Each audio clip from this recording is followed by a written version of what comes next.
Okay, dahil talagang mainit Kim Pao pa rin. ito. Kim Pao pa rin.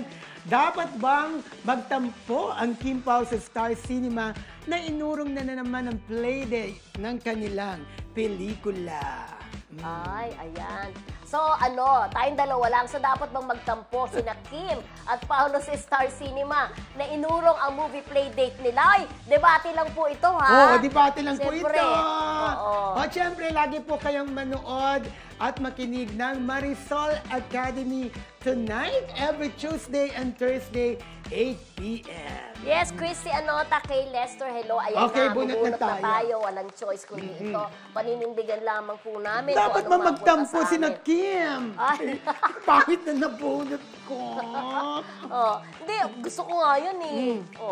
Okay, Oo. ang nabunot ko, yes. Okay, after ng marami ng preparasyon, hindi lamang ni na Kim Chiu at saka ni Paolo Abilino, maging ng kanilang mga fans. Sabi nga natin, may mga fans sila abroad na bumili na ng plane tickets para sa February 12 na showing ng pelikulang My Love Will Make You Disappear.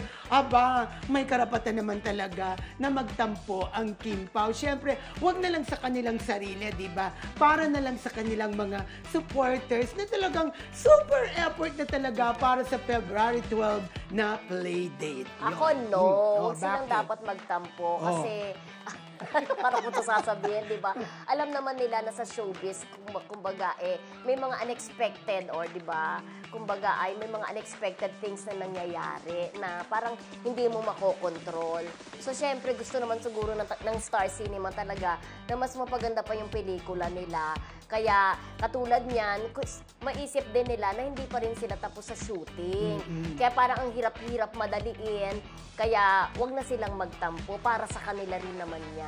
Corrected. Kaya ako ay sana maintindihan din nila ang Star Cinema. Pero wala na tayo sa debate. Wala tayo sa debate, Oo, siguro kung magtatampo man sila para dun sa mga fans nila supporters, na parang napaghandaan na kasi yung February 12. At saka may nauna na kasing playdate na hindi natuloy yung October.